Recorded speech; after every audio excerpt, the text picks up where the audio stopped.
I'm going to be tying a weightless woolybugger. I'm going to be using this hook here, size 4.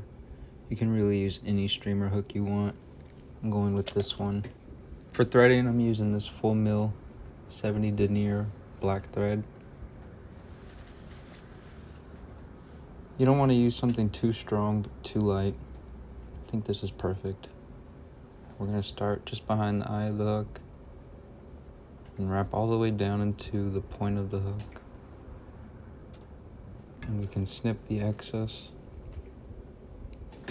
For the tail of the woolybugger, I'm using black marabou. This is blood quill from White River. For this pattern, when I'm looking for a feather, I'm looking for something that flares out pretty well, like a hand, you know. Examples of feathers I wouldn't use on this pattern is something like this. Yeah, it's all messed up. Something like this, it's just a little too small. But something like this, it spreads out nice, it's pretty thick. We don't need to use all of that material, so we can pull some of that back. Once you got it down to a look that you want, you can go ahead and give it a few twists to mix up those fibers.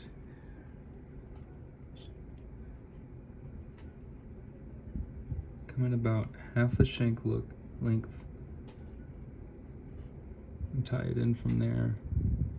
A loose wrap and cinch down. Give it a couple more wraps going back and cinch down. To fill up the body of this fly, we're gonna wrap in this marabou, so we're gonna start wrapping forward. Doesn't need to be super pretty, it's gonna get covered up. And once we get to about behind where we started, we can snip our excess, tie in that head right there, and then just start working our way back. Take some gold wiring, tie that in at the back here. For some flash, we're going to be using this pearl midge flash. You just need to take one strain, fold it over, and you can snip it there in the middle. And bring that in on our fly. Tie it in on one side.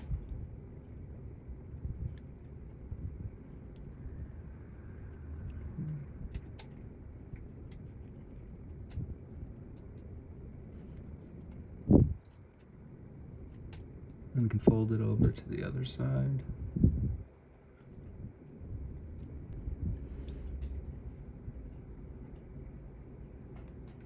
And then work our thread up. For the body, we're going to take some black rooster saddle. Now when I'm looking for a feather on this pattern, I'm looking for a feather that's slim. It doesn't flare out too much. Something like this one right here. Not that. This one.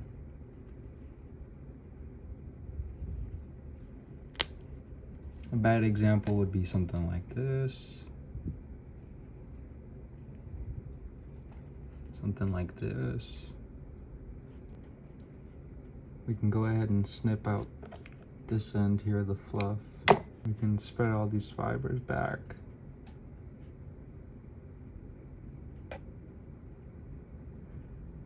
And on this fly, I like to tie in the hackle from the butt end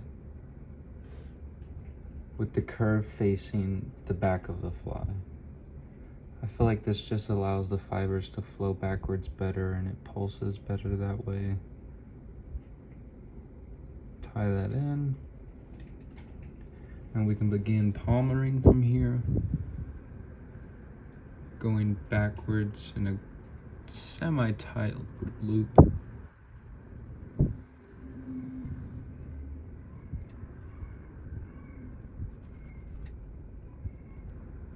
And then once we reach the end, we can begin counter wrapping with our gold wire and open loops. Holding that down pretty tight so that hackle doesn't escape. Try not to trap too many fibers. When we reach the head of the fly, we can begin tying that in. There's some tight wraps, one behind it and then a couple in front and then back behind. and kind of just alternate between the two. And then we can break this off, build in that head, whip finish.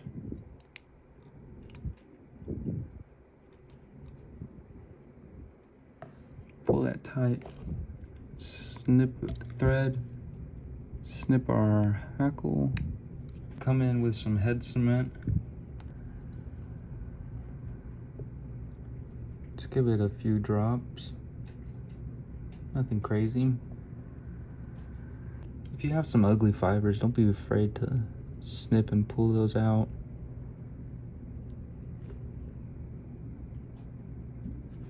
There you have it, a weightless black woolly bugger. I like to throw these patterns in shallow water with stain colors, not super clear on a cloudy day.